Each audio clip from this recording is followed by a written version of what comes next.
Oi, gente, tudo bem? Hoje eu vou falar sobre filosofia da arte.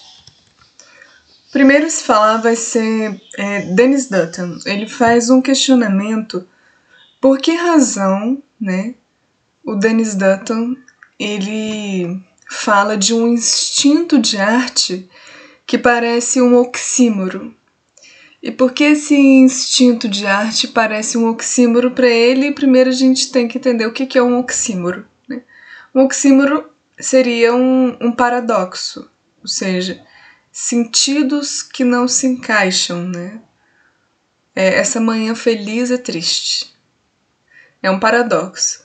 Então, por que falar de um instinto de arte que parece um oxímoro, um paradoxo? Então, para Denis Dutton, pensar a arte relacionado à ideia de que talvez o humano tenha um instinto artístico se torna algo paradoxal quando se contrapõe com a racionalidade e consciência humana, já que muitas vezes o instinto é considerado com características de inconsciência. Então, para se aprofundar nas contradições, há de se explicitar os conceitos que se embatem. Né?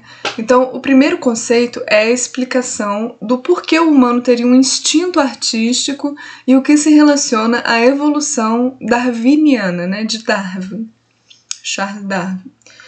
Então, quanto a Darwin, tal evolução, para Dutton, ajudaria a entender uma certa universalidade no gosto estético de beleza para os humanos, por mais que cada um vê como o belo de forma muito particular, seja pela natureza, pela poesia, pela dança, pelas habilidades humanas desenvolvidas em esportes, nos animais, entre muitas outras coisas. Né? Então, todos esses gostos, eles poderiam ser estudados se voltasse às ações humanas na pré-história, nas ambientações pleistocenas e as situações sociais que a humanidade se envolveu desde o começo dos tempos de sua existência. Então, encontram-se fósseis, pinturas nas cavernas, utensílios adornados, estatuetas nas pedras, entre outras formas de expressão. Então, poder-se levar em conta também o interesse estético das tribos isoladas que se manteram, por exemplo, até o século XIX e XX. Então, a intensidade emocional e de prazer na apreciação artística pode estar relacionada a certos fatores da evolução psicológica humana através dos tempos. Beleza, então, se relacionaria a um efeito adaptativo que com o tempo se estende e se intensifica na criação e apreciação da arte e do entretenimento. São encontrados registros de colares de conchas e pinturas corporais de 100 mil anos atrás. Os machados de mão aqueolianos de 2 milhões de anos e meio atrás. Então, há evidências de que tais machados podem ter sido usados em animais abatidos, mas o fato mais intrigante é que muitos destes objetos não apresentam evidência de uso ou de desgaste, o que haveria desgaste se tais objetos fossem utilizados como ferramentas do cotidiano. Então, algumas também são muito grandes e pesadas para serem utilizadas no abate de animais. Então, muitos apresentam impressionante simetria na sua feitura e tais machados são até hoje considerados belos e familiares para nós. Será que eles seriam usados por fatores estéticos ou será que eles seriam usados só no cotidiano mesmo, né? Então, estes são considerados um dos mais antigos trabalhos de arte da humanidade, de ferramentas que provavelmente foram transformadas em objetos para serem apreciados esteticamente. Os que faziam os objetos explicitados anteriormente, né, a serem apreciados tinham vantagem de status social e vantagem reprodutiva sobre outros na pré-história, que denota certo evolucionismo darwiniano. Até hoje, o desenvolvimento da arte busca como reconhecimento, ou seja, até hoje o desenvolvimento da arte ela busca certo reconhecimento que alimenta a sua evolução. A humanidade ela vê como belo aquilo que é bem feito. Quanto mais bem feito, mais habilidade demonstrada em seu grau de dificuldade, mais beleza se encontra nisto. A beleza está, então, impregnada em seu conceito em nossas mentes desde os nossos ancestrais, que muito influenciaram o gosto que a humanidade tem hoje e influenciará os ancestrais e a humanidade, né, na atualidade, o gosto estético do belo no futuro. Então, foi exposto a possibilidade do porquê o humano pode conter um instinto artístico de tempos ancestrais, mas um dos fatores do que se torna paradoxal e se contradiz é que o humano, na sua produção de arte, ele não se move apenas pelo instinto, né? O instinto tende a pensar como algo automático e inconsciente, como os belos padrões da teia que a aranha tece, que é o código genético no cérebro da aranha que dita como deve ser feito a teia. A aranha, por mais artística que muitos possam considerar a sua teia, né, ela faz tal para sua subsistência, para se alimentar e não para contemplar a sua arte esteticamente em primeiro lugar. Então, é diferente da humanidade que produz sua arte para apreciação estética. Então, os trabalhos artísticos humanos, eles são diversos e são complexos. São criações de livre vontade humana e de execução consciente. Então, escolhas racionais, talento intuitivo e aprendido através de desenvolvimento prático. Então, diferente das aranhas, onde todas elas tendem a formar o mesmo padrão de produção, né? No humano, isto se diverge. No humano, cada um, em sua produção, tende a se expressar de forma peculiar, mesmo que sobre um mesmo fato. Então, isso se aproxima mais dos trabalhos de arte e se relaciona não só com uma ânsia instintiva de produzir, mas um pensamento racional para. Então, na arte se nota características da tradição social, de gênero, experiências pessoais, fantasia, emoção, fundidos e transformados numa imaginação estética. Então a arte também pode expressar uma característica de espiritualidade. Todas estas características apresentam uma intenção, mesmo que em artes específicas seja apenas a contemplação estética desinteressada. Isso só se nota no humano. Então o Dutton, ele fala por exemplo, dos pássaros ptilonorhynchides, fêmeas, né? Que eles mostram uma apreciação pela arte estética e muitos outros pássaros fêmeas o demonstram também. Então, em contrapartida dos machos, né, que na maioria eles produzem esta apreciação artística e estética por interesse sexual, né? Mas até nas fêmeas, as ptilonorhynchides fêmeas,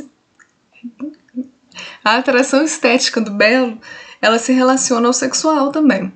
Então, o humano ele tem a capacidade de se atrair pela beleza estética de forma mais pura e desinteressada de outras intenções. A humanidade ela valoriza a preservação da arte e geralmente não a descarta tão facilmente depois de produzida, pois tem a intenção de admirá-la mais vezes. Entra em questão, então, a arte como característica meramente humana. Dutton não quer falar de superioridade humana perante animais, pois os propósitos digitais são adequados às suas vidas e não denotam inferioridade aos humanos. Porém, animais, para Dutton, não necessariamente eles criam arte, pelo menos não conscientemente, pois se o fazem, têm outros propósitos mais essenciais que a pura contemplação estética da beleza da arte. Então, no sentido darwiniano, os humanos artisticamente denotam uma evolução intelectual e imaginativa, e a seleção natural e sexual darwiniana ajudou a colocar os humanos neste lugar.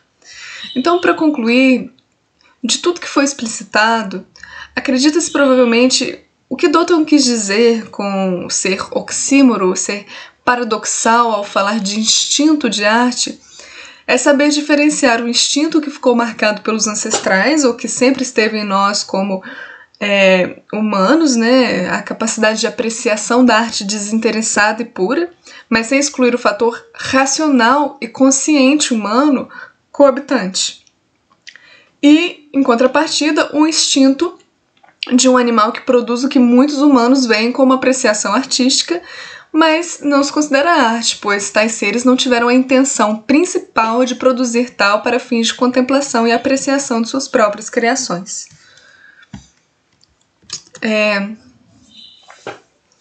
Outro fator é sobre a definição disjuntiva de arte, né? O que seria uma definição disjuntiva em primeiro lugar? A definição o disjuntivo, como definição, vamos supor que há várias definições sobre arte que não necessariamente se complementam, mas às vezes se contradizem. E seria possível abraçar todas essas definições, mesmo que usando na definição de arte vários conceitos que não se batem? Isso daria certo? Ou seja, uma definição disjuntiva de arte ou de um conceito, não necessariamente arte, mas uma definição disjuntiva de um certo conceito é sempre inadequado? Por quê? Né? E eu vou falar aqui que uma definição disjuntiva em relação à arte, ela é adequada. Porque a arte, ela tem muitas definições que não se batem, mas que se complementam. Então, vou falar um pouco sobre isso agora. A definição de um conceito, ele pode sim ser adequada em sua característica disjuntiva, por possuir características diversas, a exemplo que nem sempre se relacionam umas com as outras. Seria mais adequado, então, apresentar todas as suas formas, mesmo que disjuntivamente, do que apresentar apenas algumas formas de interpretação da definição que se estiver a falar, né? Como se isto fosse apenas o que há de definição, apenas para que não se apresente disjunções. Ou seja, é melhor você falar todas as definições, mesmo que isso se contradiz, do que excluir algumas definições só para que as definições que sobraram se complementem. Mas aí ia ficar incompleto, né? Então, para explicar o trecho discorrido, a fala discorrida, agora que eu falei sobre as disjunções, para ficar de forma mais nítida, um dos fatores que se pode relacionar é a definição de arte de um professor meu de filosofia da arte, que é o Desidério Murcho. Ele escreveu um artigo que fala Artes e Estética, alguns elementos históricos, né? Então, para ele, arte é um fenômeno antropológico e não uma área de estudos empíricos. Porém, isso não significa que ela não possa fazer uso de estudos empíricos, como, por exemplo, os sociológicos. Então, diante da arte, irá se tentar mostrar como esta é multifacetada e como se pode, como definição, se apresentar como disjuntiva de forma adequada para embasar a afirmação positiva do questionamento que eu falei. Pode um conceito ser adequado se for disjuntivo, né? Então, muitos consideram a arte e a estética como algo uno, e outros já explicitam que nem toda arte é estética e vice-versa, ou seja, fenômenos naturais podem ser apreciados esteticamente e não serem artísticos, por exemplo, né? O fator mor é que a humanidade apresenta incontáveis manifestações artísticas ao longo de sua história, mesmo com a problemática da definição de o que é ou não arte na história dos humanos, o que nos divergentes pontos de vista faz-se notar difícil reconhecer o seu ponto inicial mais remoto possível. Então, nisto, a interdisciplinaridade, seja com a filosofia conceptual ou com o fenômeno empírico de estudos, a história, a antropologia, seria um ponto-chave essa interdisciplinaridade para ter uma melhor nitidez de uma conclusão mais adequada, seja metafisicamente, que diz respeito à sua própria realidade, seja epistemologicamente, né? Então, qualquer definição muito precisa da arte acaba então sendo inapropriada, porque os fatores que fazem parte dela nem sempre se coabitam harmoniosamente, por serem de uma diversidade imensa, como já é estudado por práticas antropológicas. Por isso, a definição de arte, para ser apropriada, ela se dá de maneira complexa e com disjunções, sem uma unidade perfeitamente coesa. A disjunção, por se encaixar na definição artística, ela mostra que talvez uma unidade e uma essência pura não precisa ser buscada ou descoberta para que se tenha uma definição satisfatória. Então, essa falta de junção ela é denotada como anistórica, ou seja, sempre foi e sempre se apresentará provavelmente desta forma. Mas isto não quebra com o fator da historicidade da arte e da arte do passado, né, influenciar a arte presente e futura, e a do presente a arte posterior, né. Mas até nesta influência de uma arte sobre outra, pode vir de forma disjuntiva, como uma arte que vem para opor e contradizer outra. A arte vem em forma de entretenimento, decoração, demarcação de um status social, afirmação da peculiaridade de cada um, contestação política, motivação, contemplação estética pura e intensa. Não se dá apenas nas chamadas belas artes, faz parte do cotidiano e pode veicular para alguns tanto verdades como ilusões, tanto aspectos positivos e negativos como cognitivos e sensoriais, que para uns se relacionam e para outros não, ou seja, para certos indivíduos a arte não pode apresentar características cognitivas e seus valores sensoriais que causam incômodo podem se tornar catárticos, como para Aristóteles e para outros indivíduos pode ser o contrário, ou isto também, porém ainda mais, ou seja, é contraditório.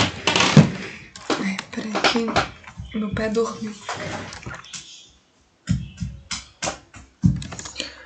Bom, há também a discussão da arte ser superior ou inferior à outra por aspectos de moralidade ou o que a torna maior ou menor nesta hierarquia é, na verdade, a forma, ou até que se hierarquia existe ou não. Poder-se dizer que a forma como cada um vê a arte é estritamente subjetivo de cada um, ou há um condicionamento social também, entre outras muitas discussões. Se ninguém está certo nem errado, não é isso que se vê nas instituições que pressupõem muitos valores às artes que podem ser apropriados ou não, impostos ou não, dependendo de cada instituição. Então, se a arte é escapista e livra a humanidade da pressão das determinações da natureza, como em Schopenhauer, ou a arte sofrimento, desordem, anti-apolínea, como para Nietzsche, ela é uma forma de compreender a realidade social ou humana, ou não, ou seja, há tantas maneiras artísticas que se relacionam ou não, que uma definição disjuntiva se faz apropriada. Ai, meu pé tá insuportável, peraí. Então, para concluir, insistir numa unidade ilusória não é a melhor via para compreender de forma mais abrangente e satisfatória a arte.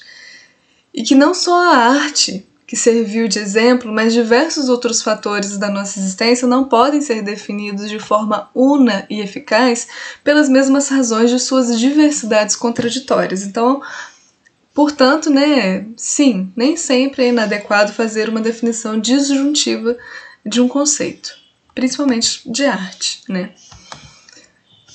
Outra questão sobre a filosofia da arte tá com Moritz Weitz, e ele considera que a arte ela não pode ser definida. E por que ele considera que a arte não pode ser definida, né?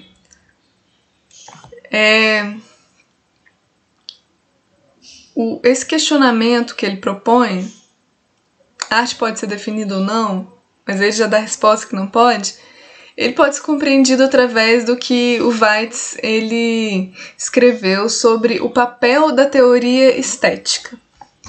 Antes de uma resposta formal do porquê a arte não pode ser definida, há de se compreender outros fatores que fizeram o Weitz chegar a essa conclusão, né? Então, para o Weitz, a menos que se saiba o que é arte e quais são suas propriedades, não se pode começar a responder a ela adequadamente ou dizer por que uma obra é boa ou melhor que a outra. Então, quero espirrar, peraí.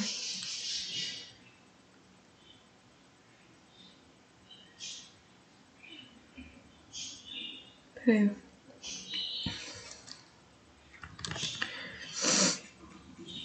Para saber então a natureza da arte, os seus fundamentos de apreciação e de crítica da arte, a teoria estética ela seria fundamental.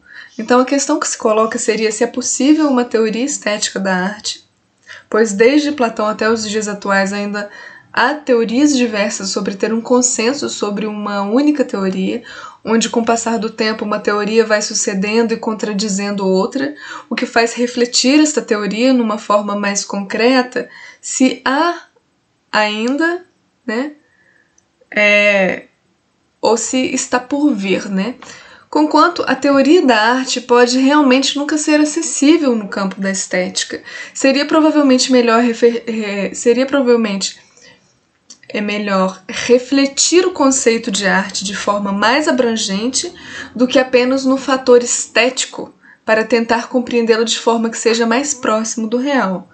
Então, de acordo com Weitz, há várias teorias estéticas da arte e discorrer um pouco sobre elas torna-se importante para que se possa entender o porquê de refutá-las e o porquê da incapacidade de definir arte em sua totalidade. Dentre algumas teorias da estética estão o formalismo, o emocionalismo, o institucionista, o organicista e o voluntarismo. Então, o formalismo, né?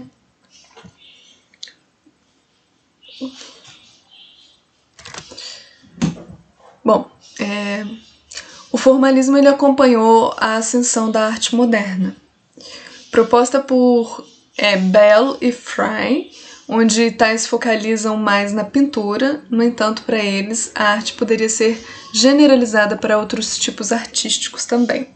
Então, a essência da pintura estaria na relação e organização entre os elementos plásticos. A arte é, em sua conclusão última, para eles, uma instância de forma significativa. O Roger Fry, na tentativa de refletir a forma significante, ele discorre ser algo mais do que padrões agradáveis e que uma tentativa de explicar de forma mais completa poderia cair no risco de se aprofundarem demasiado no misticismo ao relatar que ele se detém à beira desse abismo. É como a asserção de Ludwig Wittgenstein, né? Ele fala assim: acerca daquilo de que não se pode falar, deve-se guardar silêncio. Agora, em relação ao emocionalismo, que é defendido por Tolstói e Dukas, eu acho, reflete que acho que fala Dukas o nome, não? Ele escreve Deucassi, né? Ele reflete que a propriedade essencial da arte ela foi deixada de lado. A propriedade definidora da arte, para ele, não é a forma significativa como para os formalistas, mas é a expressão da emoção em algum meio público sensível. Portanto, sem projeção de emoção, não há arte. Já o institucionista, que é defendido Verbe Gratia, por exemplo, porque tem mais, por Croce, né? Ele nega a emoção e a forma como propriedades definidoras da arte. A arte, para ele, não se identifica com a fiscalidade ou como objeto público, mas como um ato criativo, cognitivo e espiritual específico. Seria a primeira etapa do conhecimento onde os indivíduos expressam suas imagens e intuições. A arte, nessa teoria institucionista, né, ela é uma consciência não conceitual da individualidade única das coisas e, portanto, sem conteúdo científico e moral. Aí vem a teoria organicista, que é definida por A.C. Bradley, né, por exemplo, porque tem outros também, que discorre que a arte ela é uma classe de totalidades orgânicas com elementos que se distinguem entre si, porém são inseparáveis. Então, as suas relações apresentam-se no meio sensorial. Então, qualquer tipo de arte é um complexo único de relações que se conversam e se interagem e são inseparáveis mesmo se distinguindo entre si. Por último, tem o voluntarismo. Ele é defendido, a título de exemplo, por Parker, e este critica as definições simplórias e tradicionais da estética. Então, entre as artes, há uma natureza comum entre elas. Definições breves e populares de arte, como forma significativa, expressão, intuição, prazer, objetivado, são falaciosos, pois por mais que possam ser verdadeiros, são reais também para muitas outras coisas além da arte. Então, é necessário buscar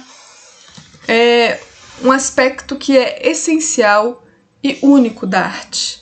A definição da arte seria, portanto, complexa. A arte seria essencialmente 3 coisas no voluntarismo. Primeiro, a encarnação dos desejos, que é relacionado às projeções e imaginação. Segundo, a linguagem, que é o meio público da arte. E terceiro, a harmonia que unifica esses 2 primeiros fatores, a encarnação dos desejos e a linguagem. Então, todas essas teorias, elas apresentam-se de diversas formas inadequadas, porque cada uma pretendeu ser uma definição completa de arte num sentido geral, e cada uma deixa de fora algo que outras consideram essencial. A arte, então, provavelmente, ela não poderia ser definida em sua totalidade, não tendo as propriedades necessárias e suficientes para que se possa conceber um conceito fechado, como a matemática, já que o seu uso revela e exige um conceito aberto. Um conceito aberto é aplicável para ser corrigido e transformado. A arte só pode ser limitada em um conceito fechado se for muito bem especificado em seu ramo, como, por exemplo, tragédia grega, né? Então, a questão que se deve iniciar não seria do que é arte, mas que tipo de conceito é arte. Se pensar em todas as obras de arte, tais teriam algumas semelhanças entre si, formando elas uma família que se pode denominar de arte. Com isso, há semelhanças, mas não um traço em comum entre elas, ou seja, um traço idêntico que se possa identificar qualquer obra de arte. Então, reconhecer, descrever e explicar as semelhanças entre as obras de arte é um caminho para compreender o que pode ser arte. Quando se questiona se um determinado livro é do tipo romance, o que se faz é comparar a semelhança deste com outros livros prévios considerados romances para se ter um embasamento na reflexão do questionamento, né? Nesta comparação, encontrando semelhanças e diferenças, saber-se-á se é ou não um romance ou um inovador tipo de romance. Para considerar algo artístico, há de se avaliar pelos critérios de reconhecimento a partir destas relações de similaridades, porém não se prender a eles totalmente. A semelhança básica entre as obras de arte para Weitz é a textura aberta. Então, a tarefa da estética não é, então, buscar uma teoria, mas elucidar o conceito da arte. A arte ela seria definida em termos de sua propriedade avaliativa, ou seja, a partir dos critérios de avaliação, como uma avaliação bem-sucedida. Não, eu falei avaliação, né? O ato falho aqui. A arte seria definida em termos de sua propriedade avaliativa, como uma harmonização bem-sucedida. Mesmo quando a intenção da arte for expressar, a título de exemplo, a desarmonia, se prospera nisto, harmonizou-se esta intenção na materialização da arte. A arte seria algo digno de elogio com base nesta harmonização. No entanto, tudo isso seria apenas um dos critérios de reconhecimento e não se poderia abarcar a arte em sua totalidade. Conquanto, para Weitz, por que então não dá para se definir arte, né? Não se pode menosprezar a importância da teoria estética na arte, porque é a partir dos debates sobre as razões pela qual a arte deve ser definida de um modo ou de outro que a arte se enriquece em seus variados significados. E o papel da teoria estética, nesse caso, não vai ser definir a arte, mas usar dessas reflexões como um resumo de recomendações feitas de maneira séria para atender à arte, né? Agora, tem o famoso questionamento, né? Que primeira aula de arte em alguma coisa, o professor chega, pergunta para todo mundo assim, o que é arte? E todo mundo fica assim, ai meu Deus, tem tanta coisa para falar e qualquer palavra que eu falar aqui é perigoso. Então, são três... George Dick, Clive Bell e o Collingwood, que eu vou falar aqui, que discorrem sobre o que é arte. Então, primeiro, eu vou falar o que é arte segundo George Dick. Para compreender a arte de acordo com Dick, há de se discorrer sobre o que este fez na chamada análise institucional da arte. Depois que a expressão teoria da arte quebrou com o domínio da teoria da imitação, surgiram muitas definições que pretendiam refletir as condições necessárias para a arte. Então, o desenvolvimento da arte não objetiva, ou seja, objetivas seriam as artes representativas e assumidas como tal, como a pintura, a escultura, a música e certos tipos de literatura, né? Então, o desenvolvimento da arte não objetiva mostrou que a imitação nem sempre é uma propriedade que acompanha a arte, muito menos é essencial. Então, desde meados da década de 50, a partir dos pensamentos de Wittgenstein sobre a falta de condições necessárias para definir arte, diminuiu-se as tentativas para tal. No entanto, Dick tenta mostrar que a arte pode ser definida. Um vai contradizendo o outro, né? Mas ele mostra que a arte pode ser definida, mas não menospreza o fato dos que negaram esta possibilidade, pois isto permitiu o aprofundamento do conceito de arte. Outra propriedade relacionada à arte foi a teoria da arte como expressão da emoção. Ambas, a imitação e a expressão da emoção, eram ainda teorias muito frágeis, mas que, no entanto, forneceram propriedades da arte importantes. Então, Dick comenta sobre a reflexão de Weitz, que eu falei anteriormente, né, que a arte não pode ser definida. Então, ele comenta sobre a reflexão de Weitz de que a arte é aberta, e para Dick, o máximo que se pode dizer é que não há respaldo para dizer que ela é aberta ou fechada. Ele inverte as asserções de Weitz ao afirmar que pode ser possível os subconceitos de arte serem abertos e o conceito genérico de arte ser fechado. O ponto de partida de sua teoria não é a partir de uma experiência subjetiva ou individual. O Dick, ele nega a chamada experiência estética particular. A sua teoria parte da dissociação entre o estético e o artístico. O estético ele se relacionaria com a experiência individual, mas não estava restrita ao campo da arte.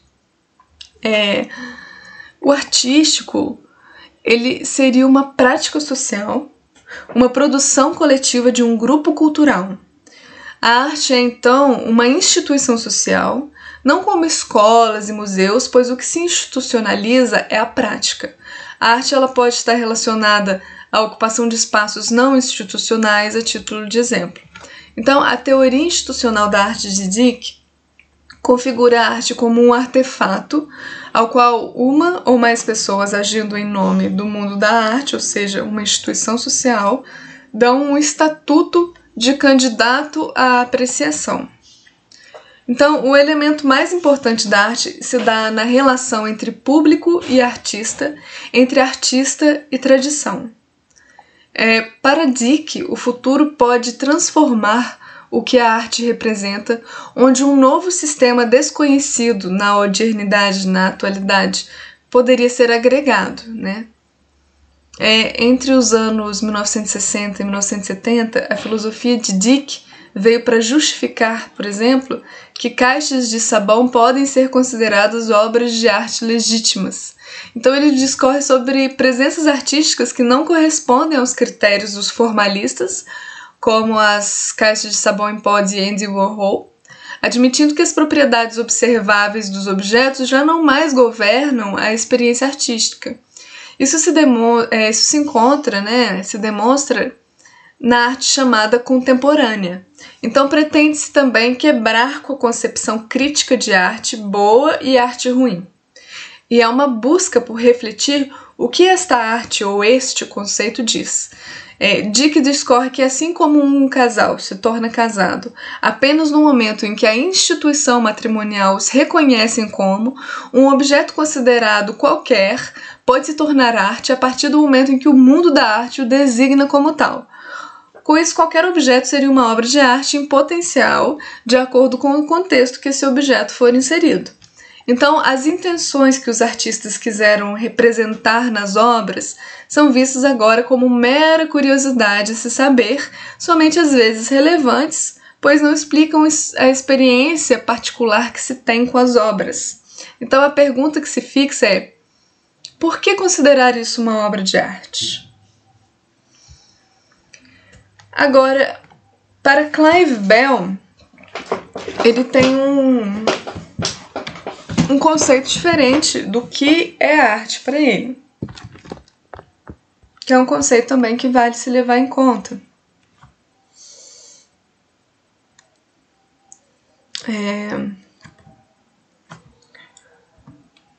Para se refletir a teoria acerca das obras de arte, Clive Bell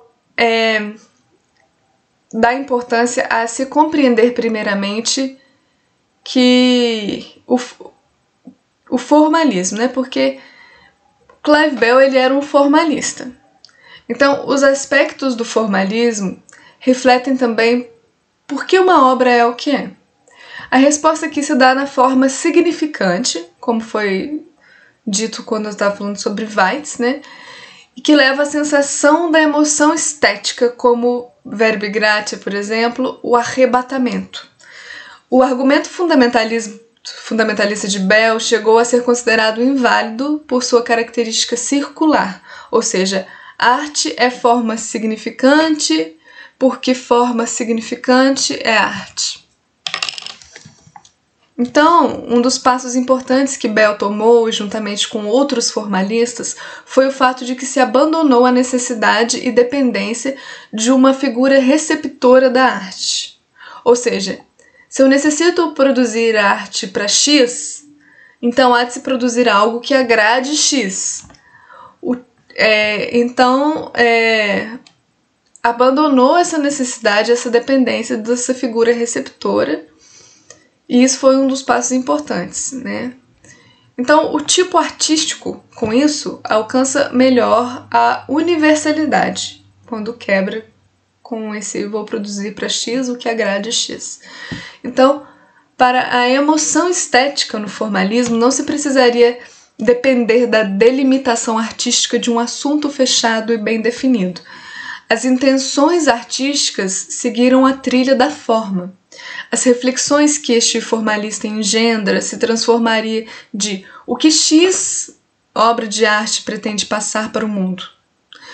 Para qual foi a intenção do artista para criar deste jeito e não de outro? Ou seja, o que uma obra de arte pretende passar para o mundo? Isso foi deixado de lado quando a gente começou a pensar no que foi a intenção do artista para fazer disso e não de outro jeito, né? Então, para Bell, o fator que faz despertar as emoções estéticas é a relação entre as formas na obra de arte. O termo significante na forma, ele se dá pela hipótese metafísica, ou seja, daquilo que confere a todas as coisas o seu significado individual de coisa em si mesma, da realidade última.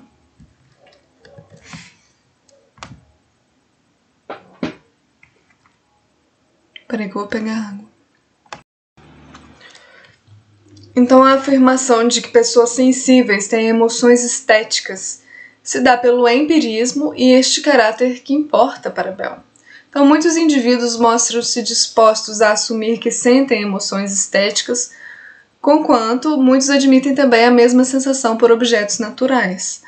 O que é meramente descritivo para Bell não se pode considerar obra de arte precisamente pelo fato da sua falta de forma significante. De acordo com Clive Bell, o ponto de partida dos sistemas da estética, eles se relacionam com a experiência pessoal de cada um e suas emoções peculiares. Então, obras de arte seriam os objetos que causaram estas emoções estéticas.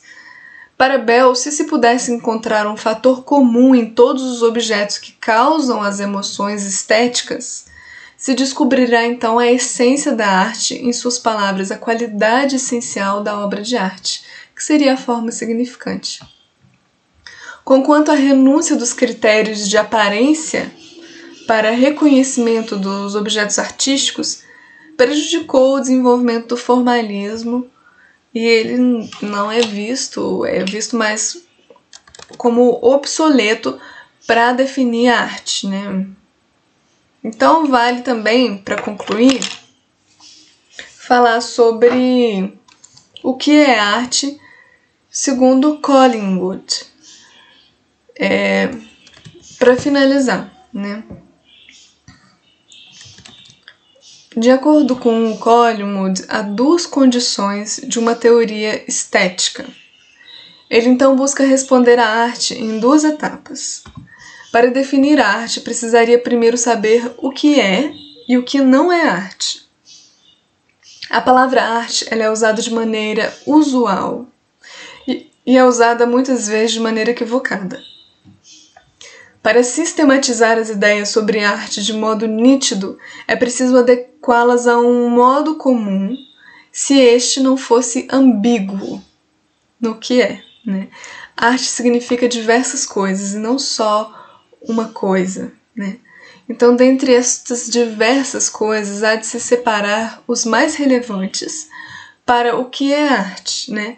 E não descartar os considerados menos relevantes, pois podem ser um caminho para determinar o que não é arte. Então, o termo arte, em uso pessoal, ele há de se harmonizar com o tempo e o termo arte em uso comum, ou seja, quando você faz uso pessoal do termo arte, né, ele há de se harmonizar com o tempo, né, com o termo arte em uso comum, né, para conseguir se buscar uma definição de arte. Então, para definir arte, não é possível saber apenas reconhecê-la, mas conhecer as relações que a arte produz com as coisas ao seu redor. Então, em busca de uma melhor compreensão da arte, o Collingwood ele reflete o que representam os artistas estetas e os filósofos estetas. Estetas, né, relacionado à estética. Então, para ele, ao definir arte, corre-se o risco de cometer dois erros. Saber do que está-se a falar, porém não saber expressar na linguagem cair no nonsense, ou seja, no sem sentido, onde mesmo sabendo o que é arte e mesmo sendo relevante, é de confusa compreensão, ou, né, não saber do que se está falando, mesmo estando a dizer coisas que fazem sentido, o que torna-se então irrelevante. Então, aqueles que têm interesse em filosofia da arte dividem-se entre artistas inclinados à filosofia e filósofos inclinados à arte. O artista esteta, ele consegue discriminar o que é e o que não é arte e consegue explicar o porquê de tais fatores, porém tem dificuldade em definir o que é arte, pois conseguem apenas reconhecê-la, já que se contentam com uma ideia vaga das relações que a arte mantém com as coisas que são não arte. Então, estes poderiam representar aqueles que não sabem expressar a linguagem com sentido, mas sabem do que estão a falar. São os críticos de arte, né? Então, no caso dos filósofos estetas, estes sabem expressar a linguagem com sentido, mas não têm garantia de que saibam do que estão falando. Por isso, muitas de suas teorias sofrem fraquezas de fundamentação, que são os teóricos estéticos. Então, a terceira classe, para além do artista estético e o filósofo esteta, é aquele que busca estudar e praticar ambos, né? Então, Collingwood tenta, em sua procura por uma definição de arte, uma história de sua palavra, da palavra arte, né? Então, ars, em latim antigo, representa ofício ou um tipo especializado de competência. Então, a concepção greco-romana de arte se dava, portanto, como um mero ofício, assim como outros ofícios, como a marcenaria. Então, o mundo como sociedade admira a arte da Grécia na antiguidade, por exemplo, né? Mas não era, então, o modo como os antigos gregos admiravam, onde a arte para eles não era algo muito distinto de outros ofícios que estes também admiravam, né? Então, a concepção de arte que se dá hoje é mais próxima da concepção moderna europeia, conquanto ars, no latim medieval, representa qualquer forma de saber. Então, os problemas da concepção da estética teve maior força e começou a se desenrolar a partir do século XVII, e com a vinda do século XVIII houve distinção entre belas artes e artes úteis. Então, as belas artes tornaram-se a própria arte da atualidade e as artes úteis tornaram-se os ofícios, pelo menos na denominação e não no fato de realmente serem o que dizem ser com total certeza. Então, há uma ambiguidade sistemática na arte para Collingwood. Há perigos em tentar tornar um significado de arte fixo. Então, para ele, para saber o que se quer dizer, há de saber, primeiramente, o que impede o indivíduo de dizer o que está tentando dizer. Então, estes impedimentos, os significados inapropriados, são obsoletos, analógicos e de cortesia. Os impedimentos obsoletos são os significados de reminiscências do passado que apenas se mantêm por hábito, né? Já os analógicos, Collingwood discorre sobre estes, que ao discutir experiências alheias do indivíduo de outras pessoas, pode-se apenas expressar a experiência pessoal, ou seja, você está falando de experiências alheias de outras pessoas, mas você está expressando uma experiência pessoal, ou seja, do modo que você viu isso, né? Então, ao discutir a experiência alheia, então, acaba-se por assimilar tais experiências às pessoais, o que quebra com a significação pura da experiência alheia e do que sentiu este indivíduo em contrapartida com o que sentiu e o que misturou a experiência pessoal com a experiência alheia deste indivíduo. Ou seja, para não ficar confuso,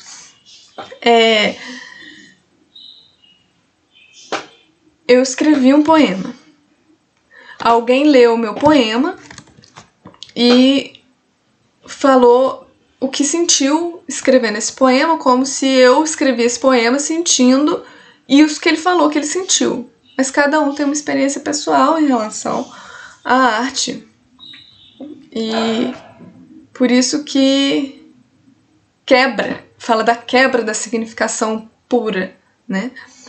Então, por último, o impedimento de cortesia, que falou sobre o impedimento obsoleto, o analógico, e agora o impedimento de cortesia, ele representa aquilo que se nomeia por se acreditar ser importante.